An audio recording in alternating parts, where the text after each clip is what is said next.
கழுதைகளை செத்து போச்சான். ஓ குரலி வித்தையா? Hi friends, என்ன தான் நம்ம தென்னை மரத்தை நல்லா பாதுகாத்துக்கிட்டாலும் இந்த மாதிரி இலை வாடல் நோய், இந்த குறும்பல் கொட்டுறது அதெல்லாம் ஸ்டாப் பண்ணுறது கொஞ்சம் கஷ்டம்தான். என்னென்ன சொல்கிறான் பாருங்க, கம்பி கட்டுற கதையெல்லாம் எடுத்து போடுறாங்க. நல்ல காய்ப்பு காய்ச்சிட்டு இருந்த மரம் திடீர்னு காய்ப்பை ஸ்டாப் பண்ணிடுச்சு. இலையெல்லாம் மஞ்சள் கொடுக்க, அதில் இருக்க இலையெல்லாம் மஞ்சள் கலரில் வந்துடுச்சு. என்ன அப்படின்ட்டு கேட்கும் போச்சில் இலைவாடல் நோய் இருக்கும், இல்லை வேரல்கள் நோயாக இருக்கலாம் அப்படின்னு சொன்னாங்க.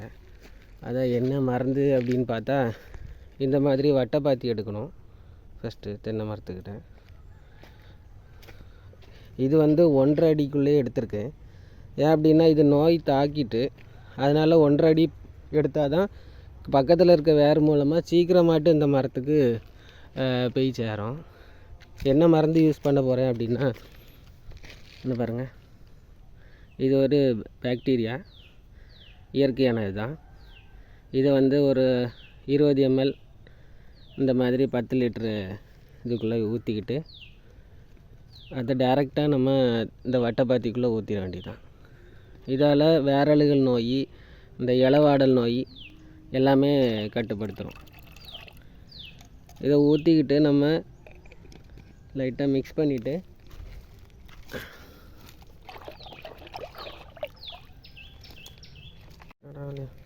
இந்த மாதிரி இந்த வட்டத்தை சுற்றி ஊற்றி விட்டால் போதும். 1 hour later. கொடுத்த அப்புறம் 1 மணி நேரம் கழித்து இந்த மாதிரி தண்ணி அடைச்சி போடணும். 1 மணி நேரம் கழித்து ஏன் அடைக்கிறோம் அப்படின்னா, ஃபஸ்ட்டு உள்ளது நம்ம ஊற்றின மருந்தை கொஞ்சம் வேறு அப்படி எடுக்கும். அப்புறம் ஸ்பீடாக நம்ம மரத்துக்கு போய் சேரணும் அப்படின்னாக்கா தண்ணி 1 மணி நேரம் கழித்து ஊற்றணும். 1 மணி நேரம் கழித்து ஊற்றிட்டு, இதில் எல்லா விவசாயிகளும் பண்ணுற தப்பு, நம்ம மருந்து கொடுத்தாச்சு எல்லாம் முடிஞ்சு அப்படின்னு நினைப்பாங்க. ஆனால் இதில் தான் ட்ரிக் இருக்குது.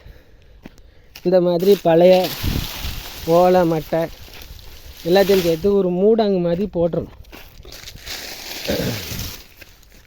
ஏன் மூடாங்கு போடுறோம் அப்படின்னா, நம்ம கொடுத்தது உயிர், ஒரு பாக்டீரியா.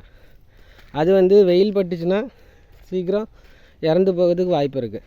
அதனால் மூடாங்கு போட்டோம்னா அது பாக்டீரியாக்கள் இறக்காமல் நமக்கு 100% ரிசல்ட்டு கிடைக்கும். தேங்க்யூ.